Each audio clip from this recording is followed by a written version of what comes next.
So one of the things that I love is that we are global, the people who are speaking. I know every single one of these women who are going to be sharing and how authentic they are. I know that they know their stuff.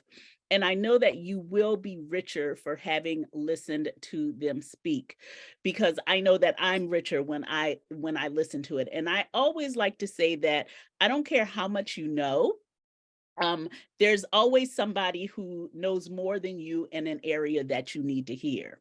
And that people come into your life at a particular time for a reason.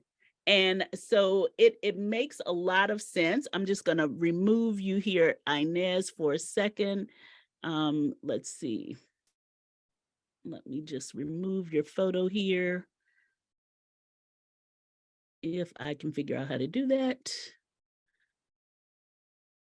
Okay. Okay, so that's a little bit better. So I know that this is going to be really, really valuable to you all. Um, the lady that we are going to hear from now, I'm going to play her video. She's actually based in London. I've known her for several years, have worked with her on several projects. She's also attended some of my retreats, and she is an incredible speaker. She's also someone who does PR and publicity. But what I love most is that she is going to she is all about overcoming limiting beliefs. Her story is incredible. I am going to play a couple of the video for her and then show you her talk. But today is all about owning the purpose. And I know that some of them, I can't wait until this afternoon. I know some of you who are on here probably know one of my dear friends, Vicki Gould. She is one of the people who embodies like really following your purpose, like hemming and hawing about it.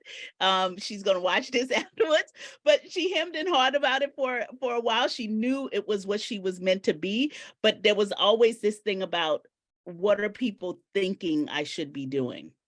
And so what Nina is going to talk to you guys about is overcoming your limiting beliefs. So it's something that is, I think, very essential, because so often we argue for our limitations, where we should be arguing for what's possible. What is so what if we try it and we fail? One of the things that I didn't say earlier is that, I'm actually a 4-time TEDx speaker, but the very first TEDx talk that I did, I was scared to death to even apply. And I cannot imagine where my life would be now if I had not taken that step to go ahead and do that talk, because even though I was afraid, it has had such a knock-on effect of every single thing in my life where I am now. And so sometimes the one decision that we make makes a difference to where we're going to be 2 years or 3 years from now. So that's really what this day of finding your purpose is about making those little needle point decisions that are going to have big impacts for you later on. So I am going to go ahead and bring in Nina. Hello, hello, hello, and welcome to this presentation on how to kick your limiting beliefs to the curb. My name is Nina Dafe, and I help women to go from stumped to savvy about how to get PR from their business or for their business.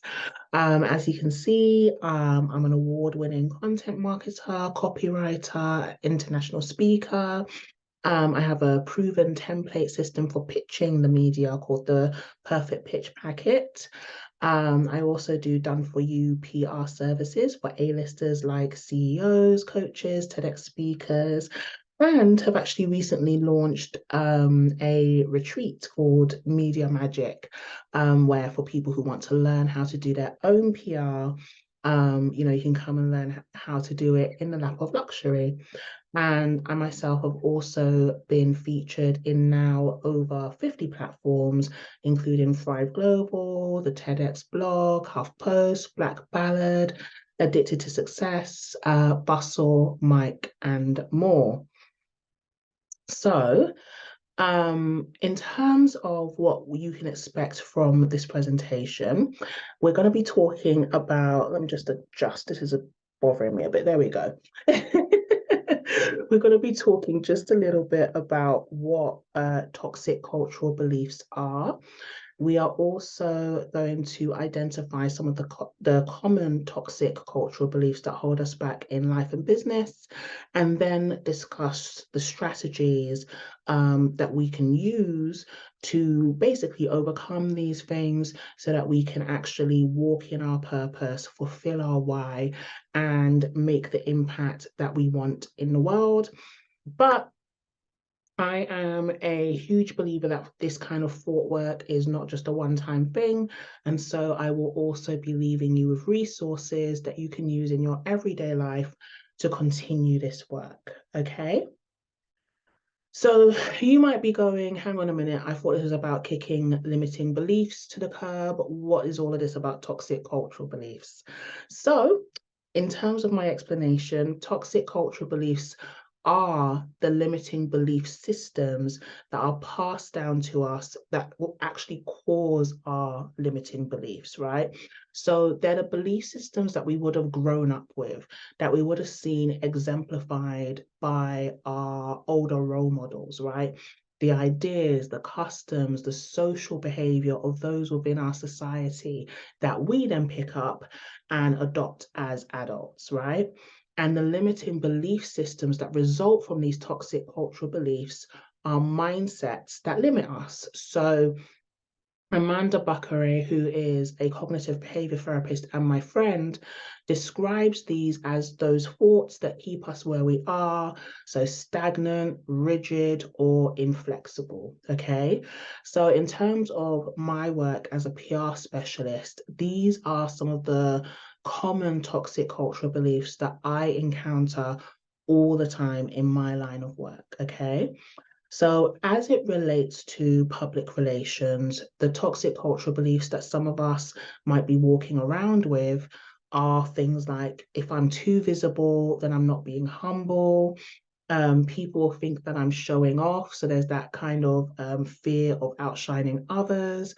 People think that I'm too ambitious. This is a fear that women tend to have a lot because of the way that society reprimands us for being what it perceives as masculine. Being too intimidating is another thing I see a lot in women. If we are too visible, too out there. And also, again, in terms of toxic cultural beliefs and how it kind of emanates out of our social circles, our networks, we can be afraid that if we are too visible or if we reach too high, then the people within those circles will think that we've changed or that we are leaving them behind. Another area that I see toxic cultural beliefs come up a lot is delegation, whether it's that people are afraid to delegate their PR or, create the team that they need in order to build and scale their businesses or walk in their purpose, because a real purpose, a real God-given purpose is always going to require a team. It's always going to be bigger than just what we can create, right? And so one of the things that can kind of stop us from going after the help that we need, hiring the help that we need, is the belief that we can't afford it, or that delegation is a luxury, that it's for lazy people or rich people, or that doing delegating to others makes us weak. Or the thing that I definitely suffered from, as a strong Black woman with a African, Nigerian background, is why would I be paying somebody to do something I can do for myself? So these are some of the thoughts, okay? Networking. So I talked about my background. You can hear from my accent, born and raised in London, but parents emigrated from Nigeria before I was born in the 80s, right? My best friend, Michelle, comes from a West Indian background. Her parents are Jamaican.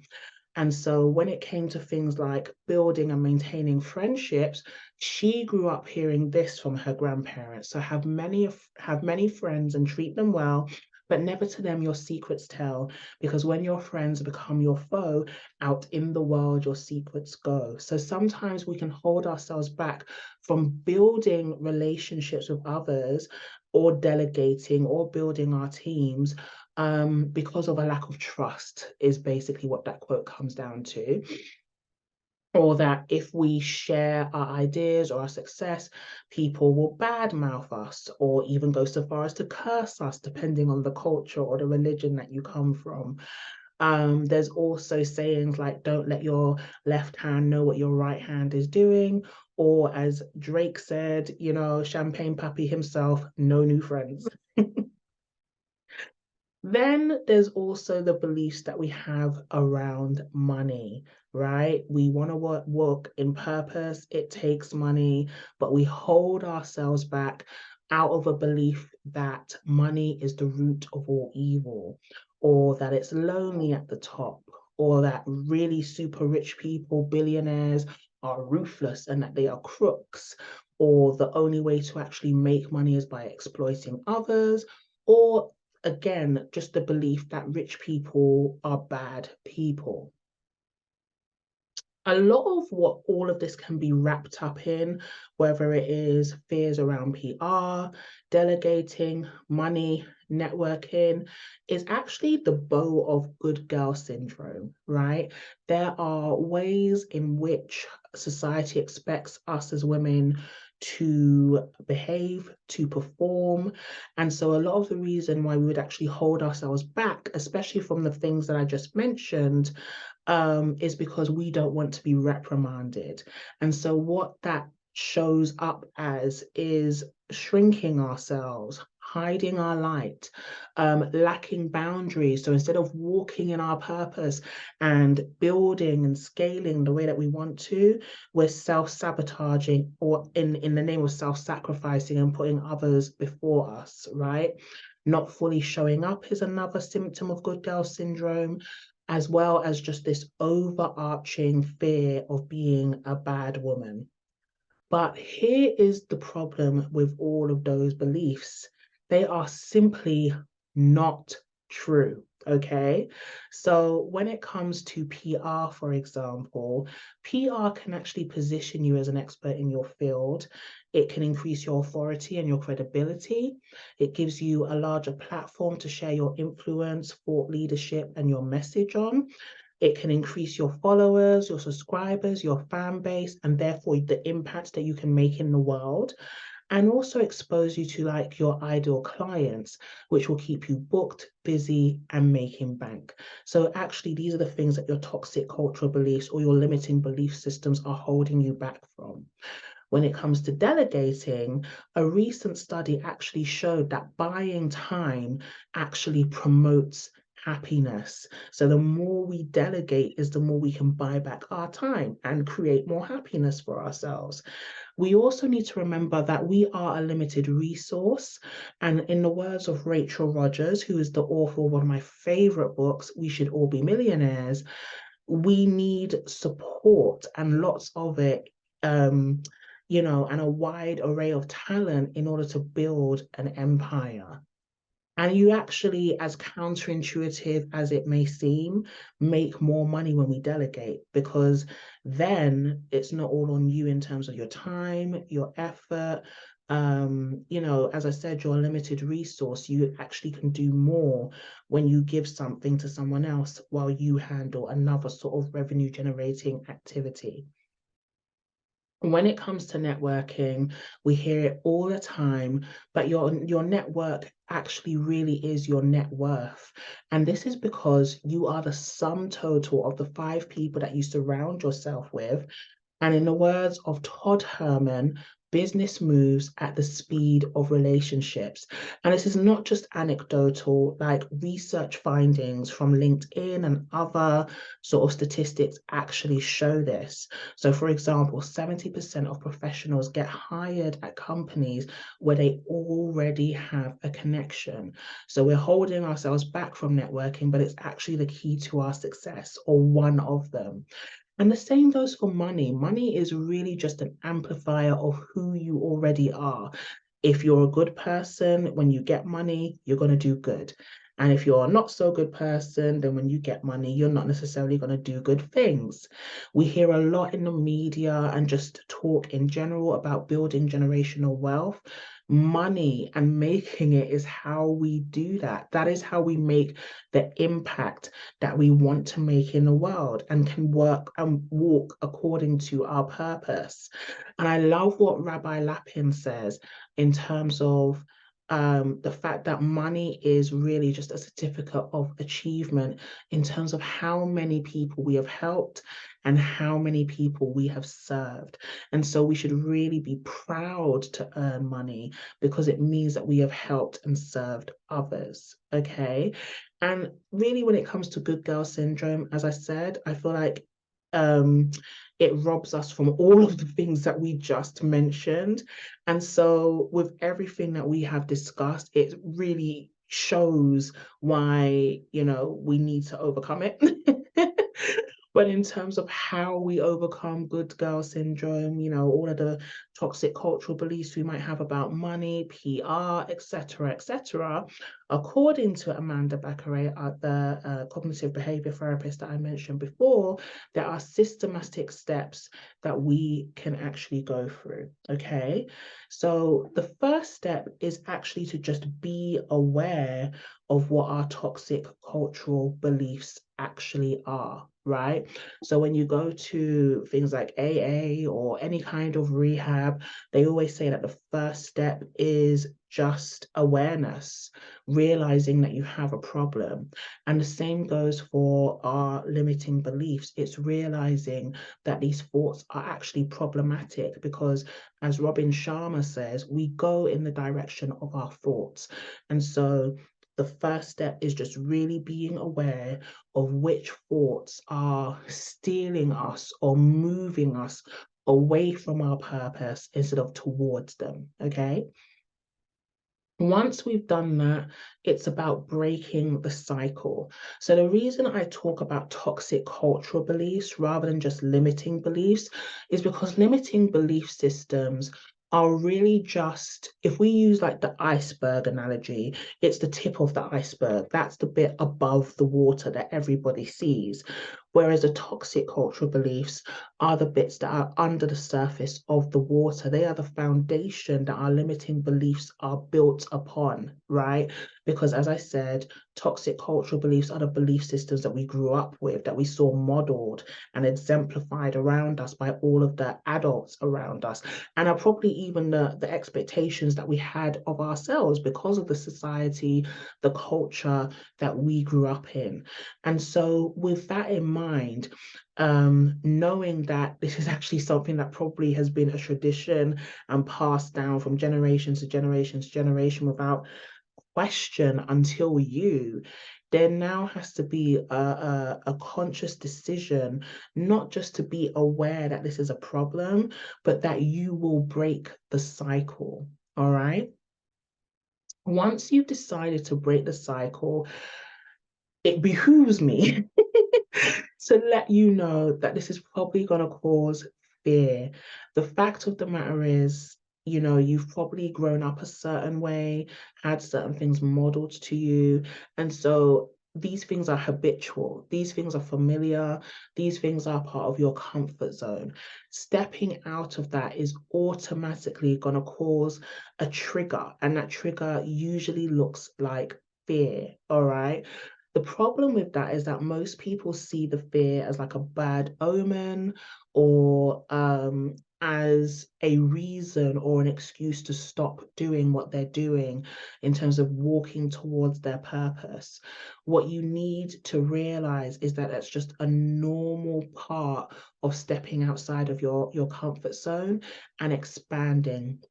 Gay Hendricks, in his book, The Big Leap, talks about the fact that we all have a thermostat, an internal thermostat, and the same way that in a house, the temperature of the house will never rise above the thermostat, is the same way that our thermostat for success, for love, for abundance, for money, for our ability to actually walk in our purpose, we can't rise above our kind of thermostat, our ceiling of success, if you will.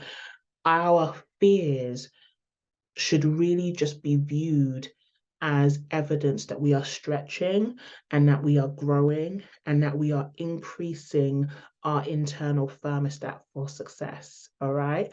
So, all of that to say, realize that your fears could actually be false rather than actually taking it as a reason to stop. See it as a reason to actually keep going. It's an indication of growth. The other thing to do is to probe your fears. A lot of us, myself included, we've grown up thinking again that when we have a fear, we should run. If that whole fight or flight, a lot of us will choose flight, right? But we shouldn't do that. If we're looking to grow, if we're looking to walk in purpose, then we should actually turn around and fight it. One way that we can do that is through the 5 whys technique. So it's, again, with the awareness of our fears, right? Or our problematic thoughts, our limiting beliefs, is identifying what that is and then asking ourselves why 5 times until we dig down and get to the root of what is actually causing that fear. So, for example, if we have a fear around PR, like I don't like speaking in front of people, you would say, why? The response might be, I just don't like people looking at me, right? Then you'll say, okay, well, why don't you like people looking at me? And then your response might be, well, they might think, I'm fat. They might think, I don't know how to speak properly, or I'm not eloquent, whatever the case may be. And you keep on digging down and asking why at least 5 times until you get to the root of exactly where that fear came from. A lot of the times you'll realize it is a toxic cultural belief. It is something that someone planted within you. It is something that was modeled to you. It is something that you picked up in childhood or even through an experience, right? But you're going from awareness to actually understanding the root, right?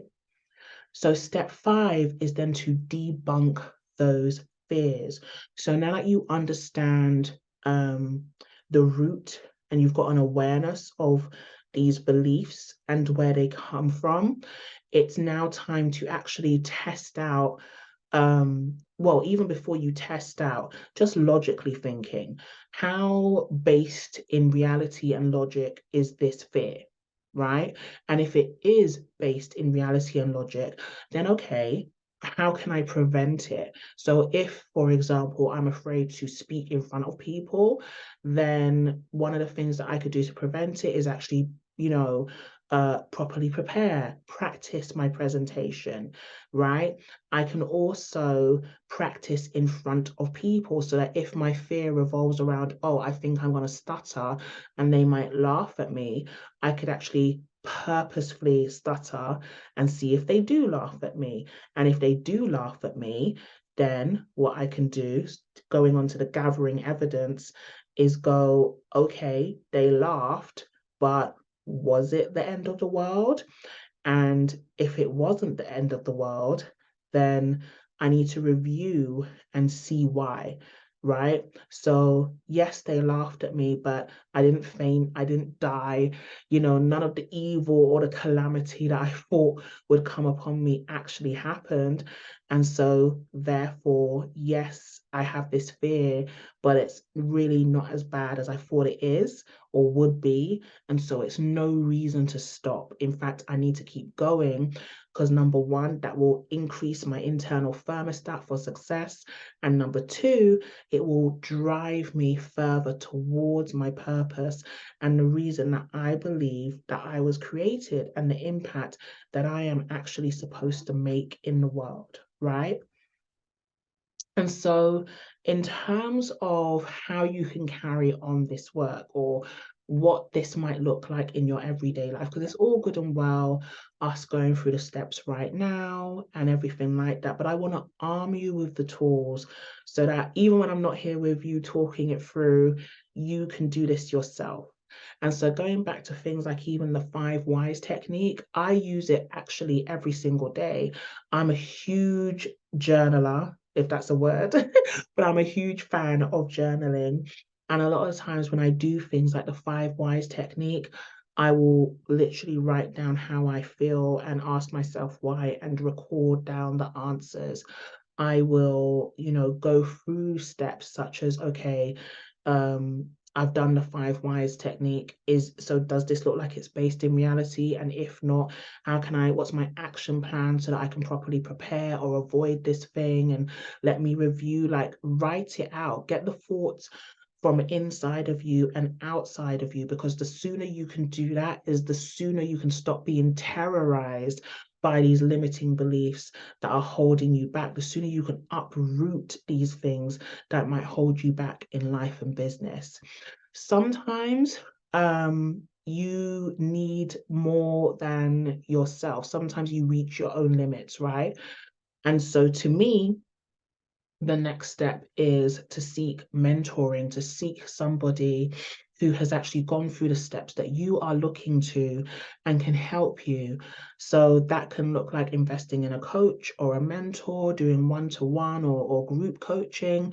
Absolutely. But if you don't have the money, the resources for that, or perhaps they're such a huge celebrity that they're kind of out of reach or out of range, I mentioned people like Rachel Rodgers. I mentioned Gay Hendricks.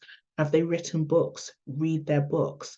Have they been on podcasts? Listen to their podcasts, read their interviews, watch their YouTube channel, soak in everything that they are teaching so that you can renew your mind.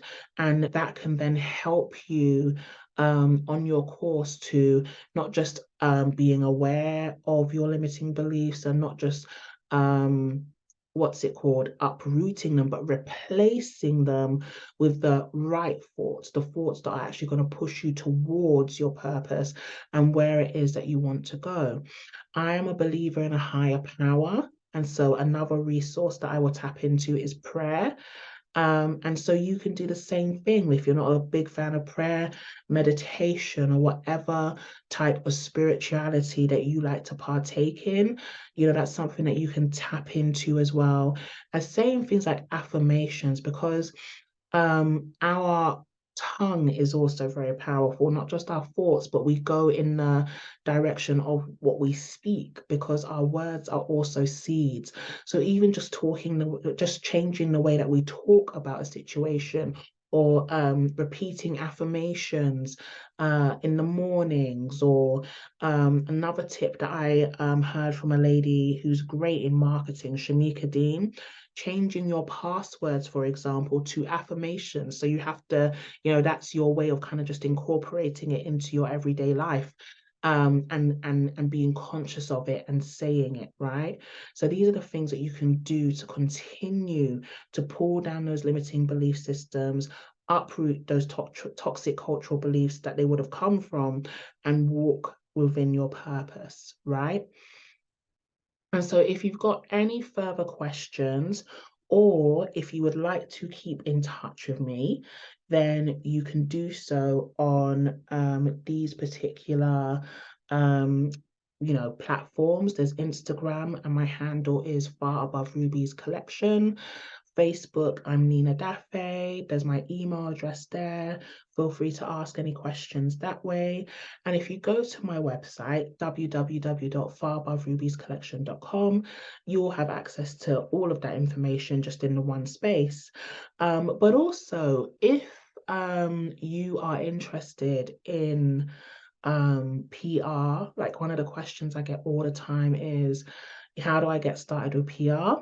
On my homepage on my website, I actually have a guide. It's called The Ultimate Guide to Pitching the Media, that breaks down exactly what you need to do to get PR ready. And so if that is something that you are interested in, absolutely go to the website and download that for free. And otherwise, find me on social media. I am always happy to connect. I love making new friends and meeting new people. So you are more than welcome to do that. But yeah, I just want to really thank you so, so much for tuning in. I hope this was useful to you. I hope that you feel empowered. And I am just really looking forward to seeing how you just step forward and walk in your purpose. So thank you again for watching and tuning in, and take care. Bye.